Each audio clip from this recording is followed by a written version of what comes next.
Welcome to another episode of Wine Still of the Week, where I go find a bottle that is under $20, is punching above its weight class.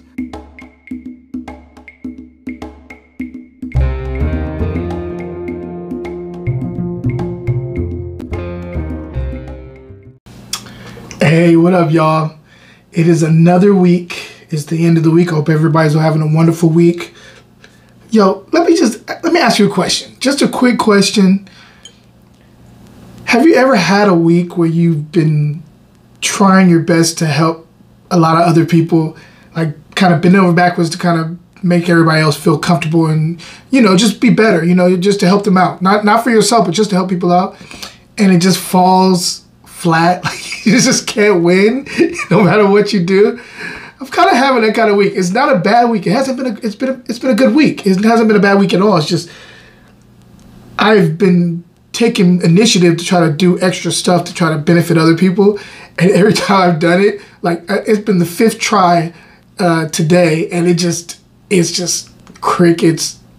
Yeah, it is what it is though. Like, I'm happy to be alive. I'm happy to be able to sit with you guys and drink wine and to go over this wine with you. I just had to get that off my chest because it's just been a weird week. Anyway, you guys are not here for that. You're here for the wine. And today we are talking about Syrah. I've been literally looking for a good Syrah for a long time.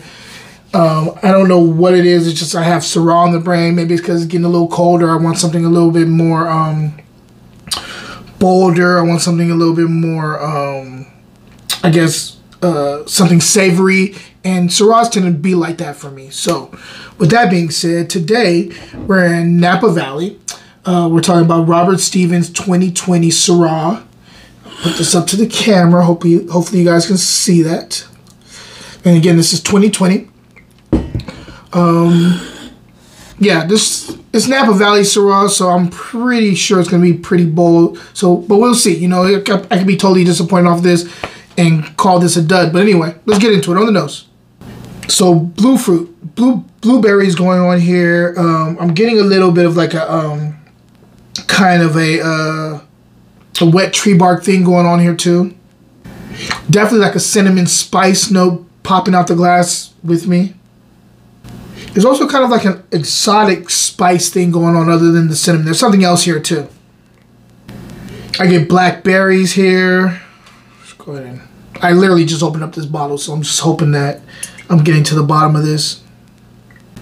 There's a bit of like a kind of a green minty thing as a secondary here, like a kind of eucalyptus thing. And like a little bit of like a black pepper here too. Let's go ahead and taste it and see what's going on in the palate.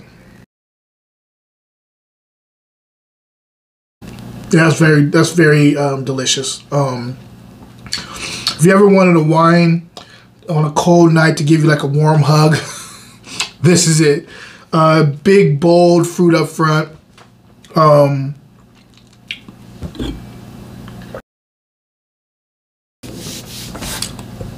Blueberries transitioning into like a little bit more of a black cherry thing, transitioning into like a graphite thing in the mid palate that extends to the finish.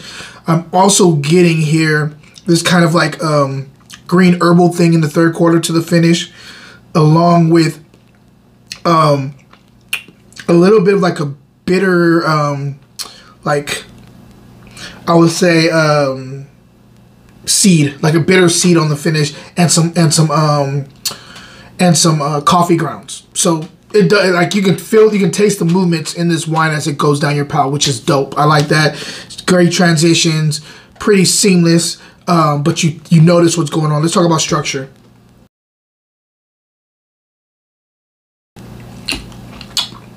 Drying tannins. Tannins are medium plus, bottom half of medium plus. They're there.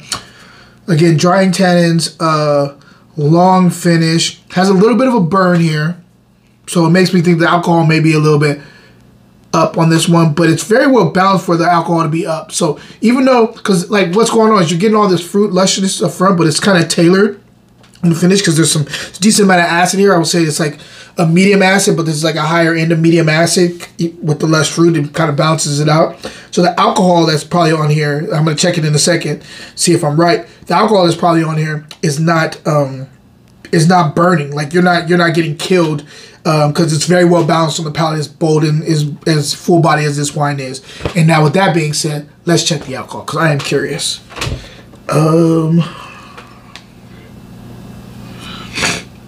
Well, there it is. And I was right. It's high alcohol. This is 15.3. So it's not for the faint of heart. I'm okay with high alcohol if the wine is balanced. And I feel like this wine is very, very, very balanced. The reason I even got this wine is because the place that I got this wine, I saw a Malbec from them. I thought it was going to be horrible. Because I had Robert Stevens before, like maybe 3 vintages ago, and it didn't impress me. And I can't even remember what varietal it was, but it did not impress me. But I had their Malbec, and I was like, oh, this Malbec is actually really good. So I saw Syrah, which I've been looking for a Syrah, and I was like, let me grab this bottle and test it on camera. So that's what I did. This is very well done, man. Like I'm not gonna front this. I don't know if they got a new winemaker or the winemaker they have is just a better winemaker now. But this is good. For as big as this is delicious. Let's taste a little bit more. Yeah, that graphite thing, kind of pintoletti thing is really popping out now in the third quarter. Delicious wine. I'm going to buy a few more bottles of this. And if I was to score it, Wine Still of the Week will be right back. I am what folks call an art lover. And if you love art too, go check out my website, fruitandglass.etsy.com. I have wine-inspired art there, and I wanted to share it with everybody. Cheers.